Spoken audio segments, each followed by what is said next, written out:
let's wander off. I think DC's going to come with me today. We've both been on the podium here. DC, you won the race in 97, of course. It's a very special racetrack, isn't it? Particular challenges. Yeah, a lot of history on this racetrack. The old banking is still visible as we look down the back of the grid there. See a very wide starting grid, which obviously narrows as they run down to the first corner. They won't be arriving there at the top speed that they normally do in qualifying or practice, but as you know, it's a huge challenge to get through that very tight first corner. Absolutely. Strictly speaking, before they get down there, though, they shouldn't really put all four wheels over this white line, should they? It's not, that's away from the racetrack, but they do in all of the races. It's pretty dirty, but then it narrows up as they head down to that first corner. Yeah, indeed. You're not supposed to go over this solid white line, but of course, if you have to take avoiding action, then the cars will go there. But the stewards will look at it. If you gain an advantage, you'll get a penalty. If not, then there you go. That's racing. Let's have a poke around in the cars. Now, we keep talking about this low downforce setup. I mean, the cars look like they've got plenty of wing on the front. If we look at the front wing here of Lewis Hamilton's car, look at all the different elements. They're growing all sorts of warts again this year, aren't they? But it is a pretty skinny rear wing. What's the effect of that? Well, this is a completely different Grand Prix circuit and challenge for these cars. They've got that very small rear wing that you talk about. They've got about 30% less load on the car here than you would have on a typical Grand Prix track, which equates to about 200 kilograms of weight pushing the car down into the circuit. So that's why the car, one, goes so fast in a straight line, because it's reduced drag, and two, it's so difficult for them to get it through the corners when they get there. Now, I'm a bit surprised at how daggy this racetrack is, actually. Look, there's lines and grooves and cracks all over it. It's a Fangio history coming out of the tarmac. Yeah, I mean, but it's not considered a slippery track. Let's talk about brakes as well. Braking's a key issue here. We can have a poke in the back of this Force India to see all the shrouding there as they're desperately trying to cool the brakes. But actually warming the brakes up is the first problem, isn't it? Well, indeed, and hidden away in amongst all that shrouding is the actual brake disc and the pads itself. Normal operating peak temperature is about 1,000 degrees. Now, one of the big issues they have is these long straights, the temperature drops to about half that, to just under 500 degrees. That's all fine and well. The drivers are used to it. They know how to deal with it.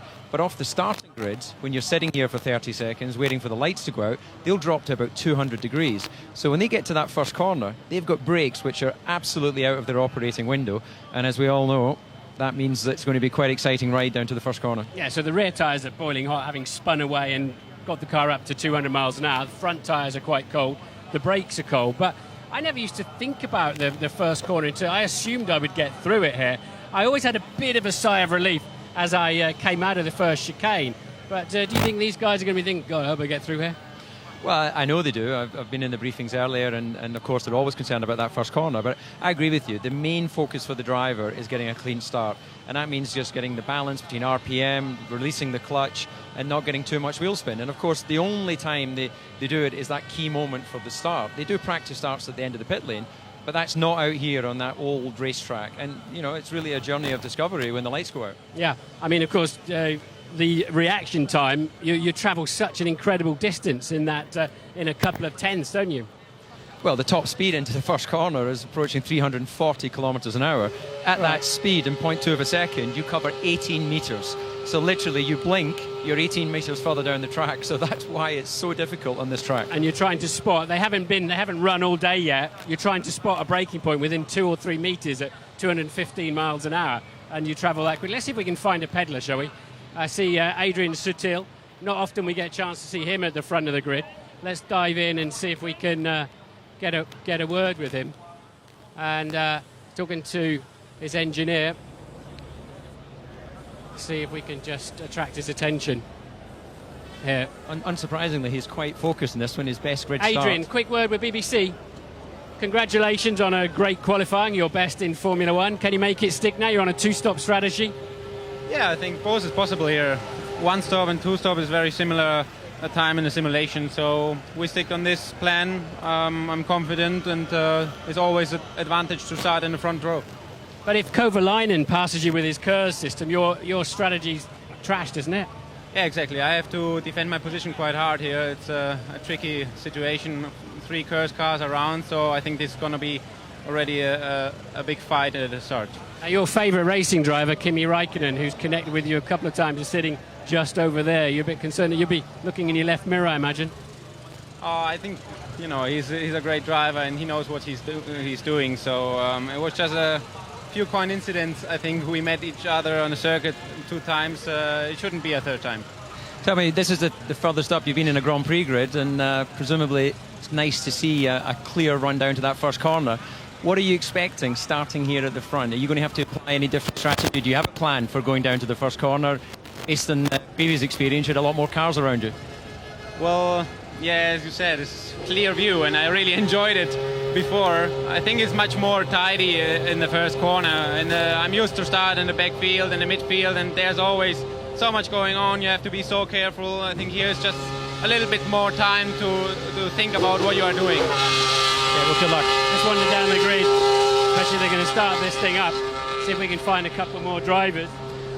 And he's with us with the camera. Rubens is sitting over here. He's had a gearbox problem with his car. They've elected not to change it here. I think if they're going to take a penalty, they'd rather build it into a strategy for the weekend when they're in Singapore. Rubens, your gearbox working okay going to the grid?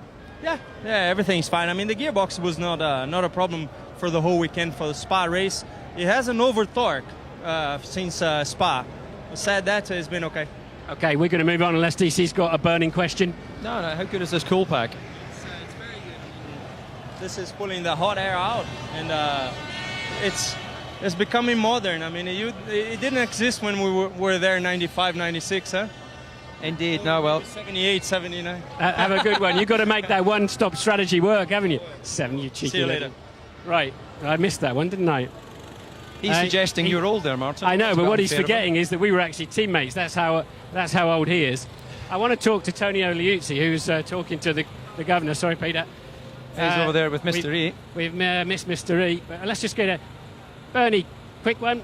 We've got DC here and a camera. Who's your money on today? I hope it's somebody that's driving an Indian car. Okay, Force Indy then. Now, what's going to happen with the Renault Saga? I don't know. We have to wait till the 21st and see. You must be worried about that. Not particularly. I think it's sorted out correctly. Okay, we've got to go to the Italian national anthem, but thanks for your time. Have a great day.